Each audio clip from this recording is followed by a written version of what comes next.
All my life, I wanted to understand what salvation is all about, what Messiah is all about.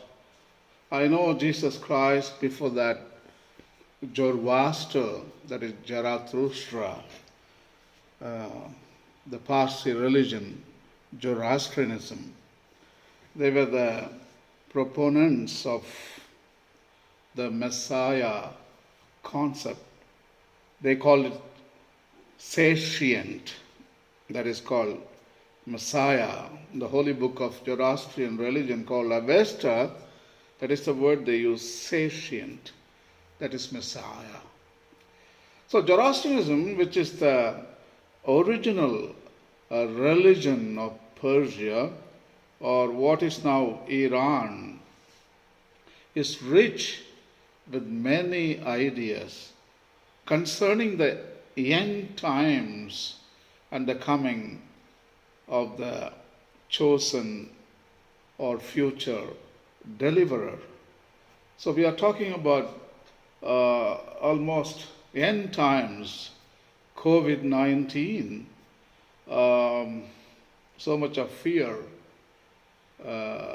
we experience, the people experience. And Zoroastrianism, a hugely influential religion. It is believed that the Jewish idea of the Messiah is derived from the earlier Zoroastrian notion of the Saoshyant. That is the Persian word for Messiah, Saoshyant.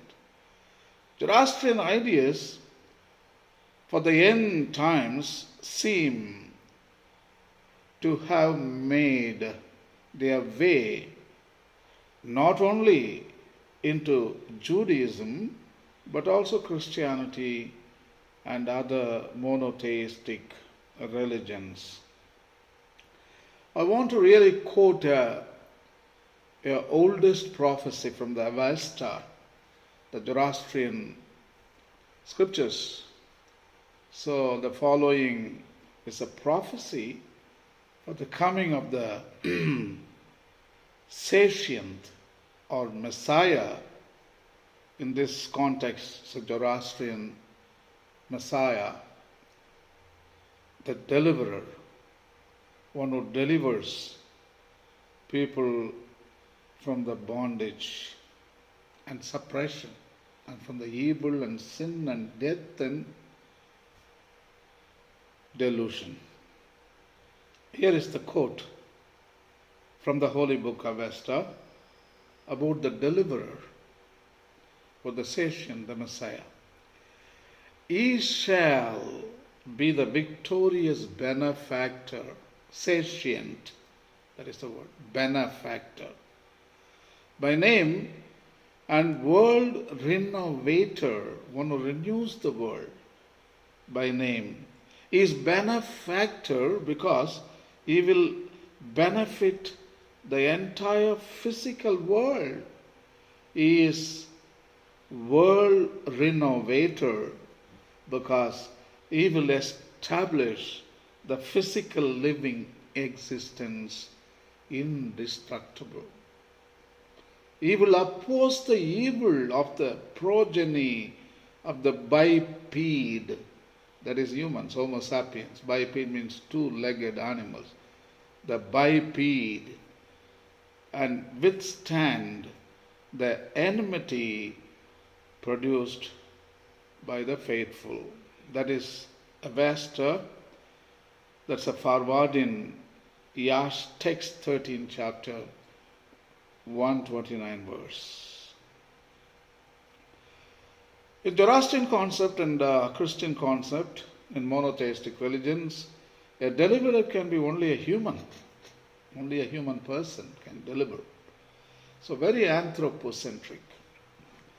Monotheistic religions, we know very well, very anthropocentric. Only humans can deliver you. So all our God concept, incarnation is about humans. But when you go back deep into time, like Vishnu Purana, the Hinduism, Upanishads, one of the oldest religious texts available in the universe.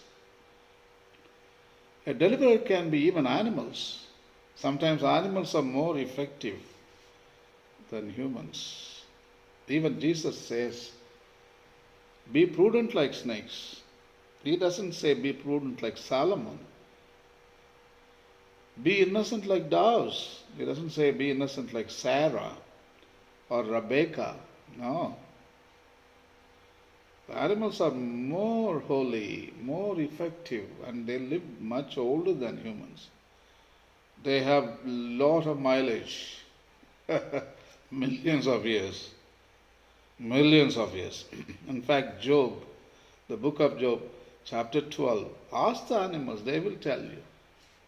Ask the birds, ask the fishes of the sea, ask the animals of the field, they will tell you.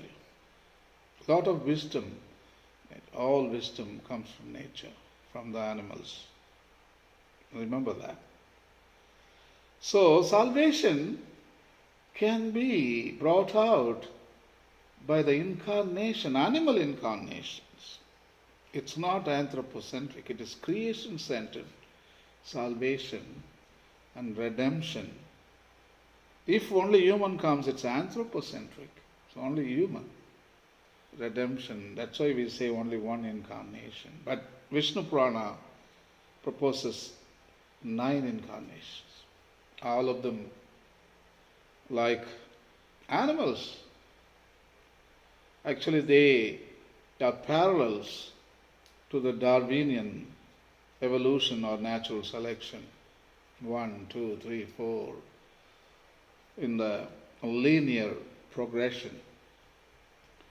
So, in Vishnu Purana, we talk about 9 saviors, eschatological events, salvation events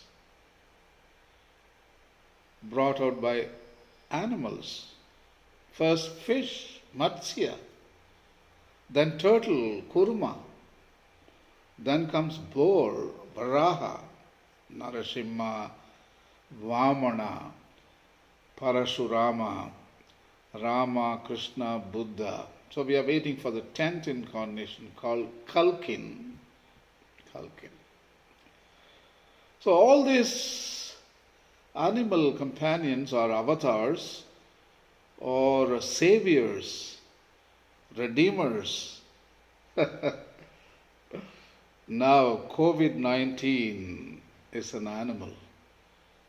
It's a virus. At least other animals were visible. Vishnu Purana animals were visible. But COVID-19, invisible. Completely different from the past interpretations. So today COVID-19 is a savior, a redeemer. Today I understand what salvation is all about. I think COVID-19 coming, appearing, is the biggest event in the past 65 million years. There is no other event bigger than COVID-19. It is an avatar. It's an eschatological representation. So what are the benefits? Avesta, I just now read that Benefactor, he shall be the benefactor. He will be the World-renovator.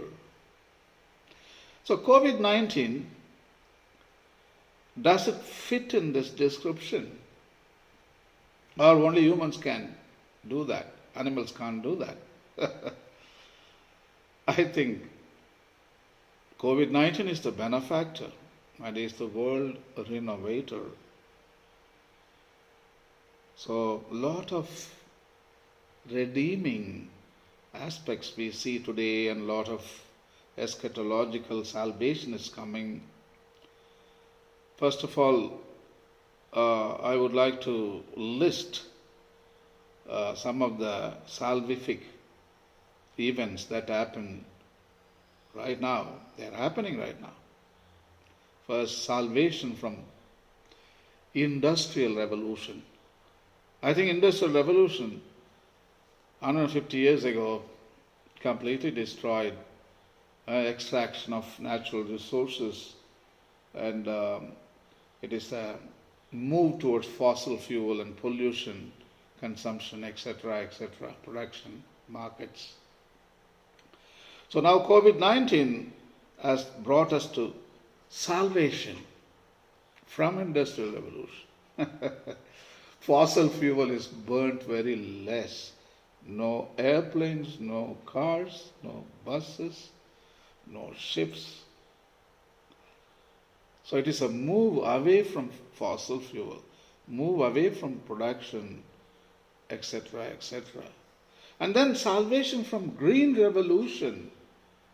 So much poison we put in the soil because of profit-making production. Agriculture was a subsistence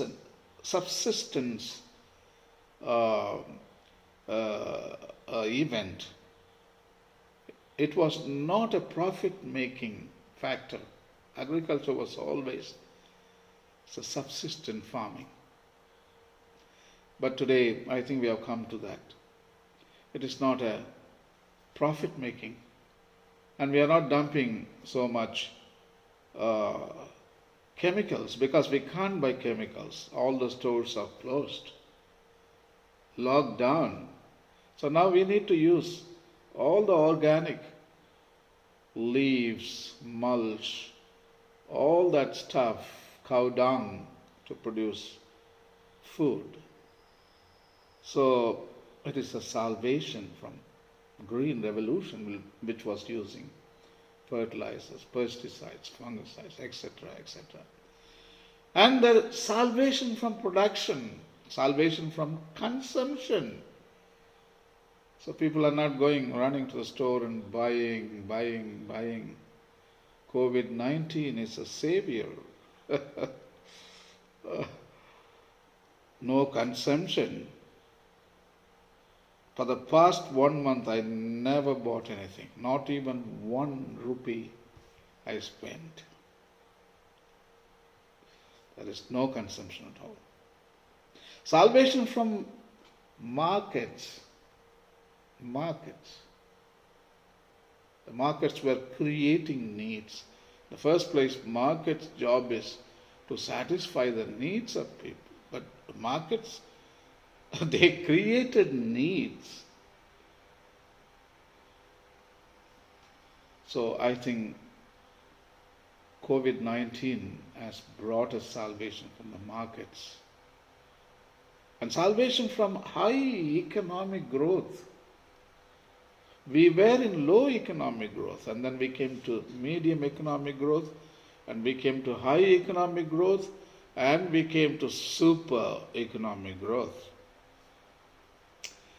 Today, everything is shut down, locked down. COVID-19 has brought us salvation from high and super economic growth. And also it has brought salvation from the politicians. Politicians always made people to believe that they are the saviors. It is not Matsya, Kurma, Vamana, Parashurama, Zoroaster, Jesus, Buddha, Mahavira, politicians. They took the place of redeemers and saviors, and thus provoking a rebellion on the part of nature. And salvation from the science and technology. You can't go and buy a lot of things today. Today people believe relationships, father, mother, grandmother, grandchildren, uncles, aunts. So they value more human relationships than science and technology. COVID-19 brought this salvation. And COVID-19 has brought also a simple lifestyle from the luxurious lifestyle.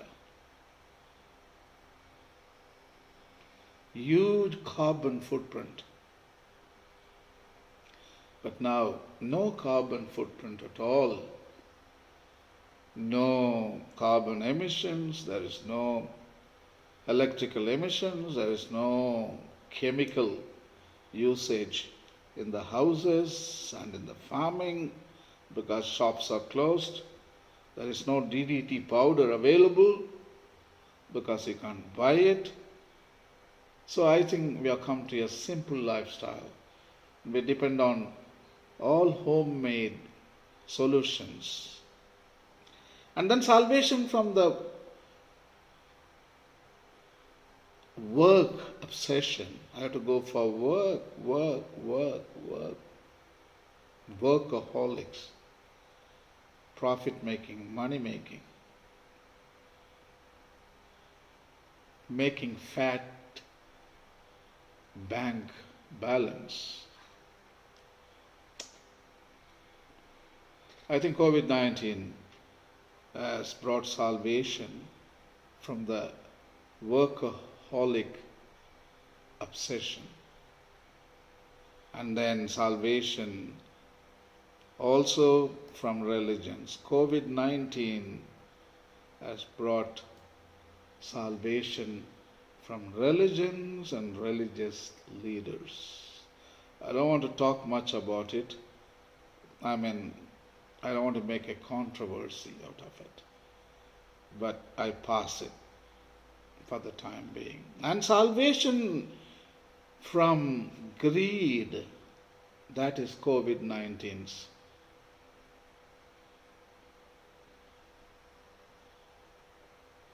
benefit.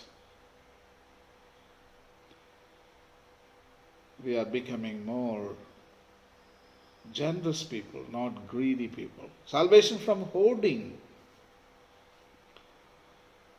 We are not hoarding anymore. What we hoarded, we are giving to people. And salvation from globalization. That is the working of the COVID-19. Above all, salvation from capitalism. Yes. People are all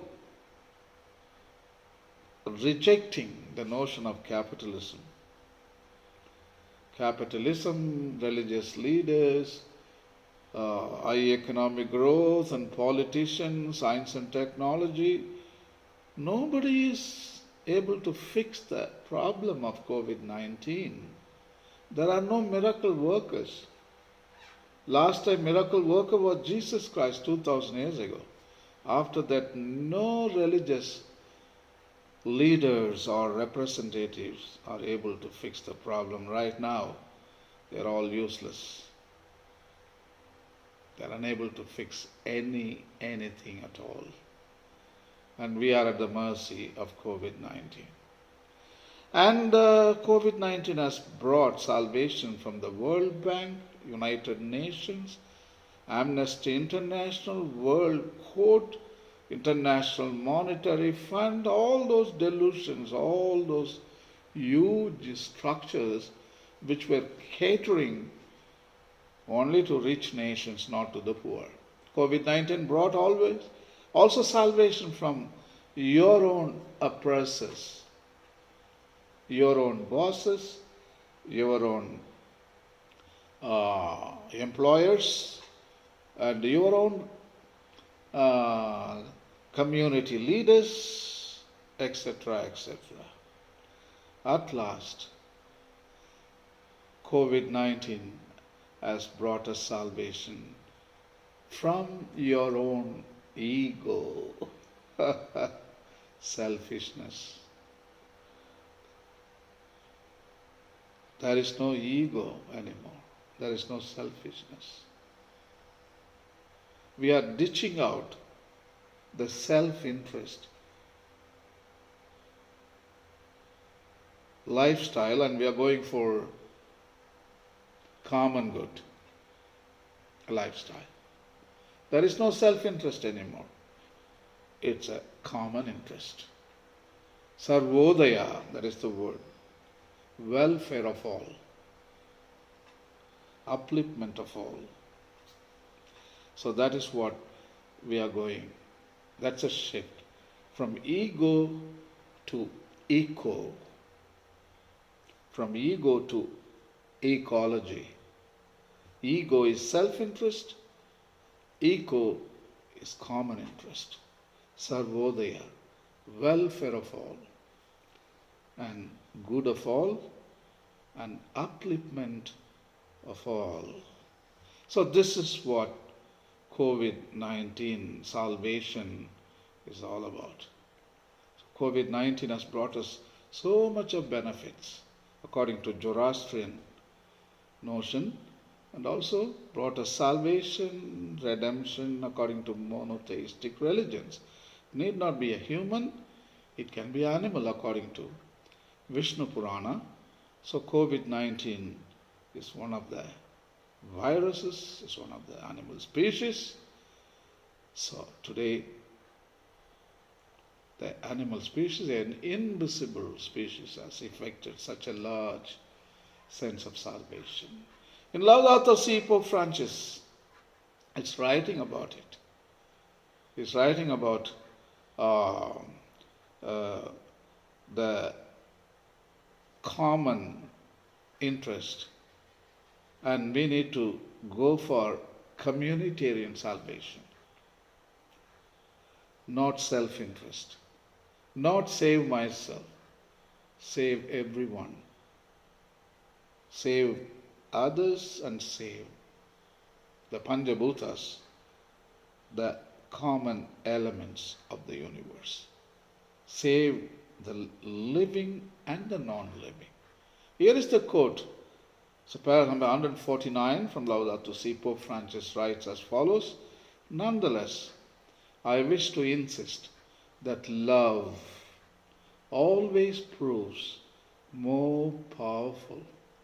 Many people in these conditions, COVID-19 background, many people in these conditions are able to weave bonds of belonging and togetherness, which convert overcrowding or fear into an experience of community in which the walls of the ego, just now I told you, ego to eco, from self-interest to common interest, in which the walls of the ego are torn down and the barriers of selfishness overcome. This experience of a communitarian salvation, that is a beautiful word. Pope Francis writes, this experience of a communitarian salvation often generates creative ideas for the improvement of a building or a neighborhood, for a world community, the living and the non-living community. I want to finish my talk quoting from the Bible. Jesus himself was promoting the common good, Sarvodaya, the living and the non-living, welfare of the cosmos, upliftment of the living and the non-living. He wanted to save living and non-living. That is the salvation he brought us. Here is the quote. It is from the Gospel of St. Luke, chapter 4, verse 18 to 20. the Spirit of the Lord is on me, because He has anointed me to proclaim good news to the poor. He has sent me to proclaim freedom for the prisoners and recovery of sight for the blind, to set the oppressed free, to proclaim the year of the Lord's favor. Then he rolled up the scroll, gave it back to the attendant, and sat down. The eyes of everyone in the synagogue were fastened on him. Anyway, COVID-19 promises all this: liberation, salvation, redemption. I think all our eyes on COVID-19. Thank you. Bye.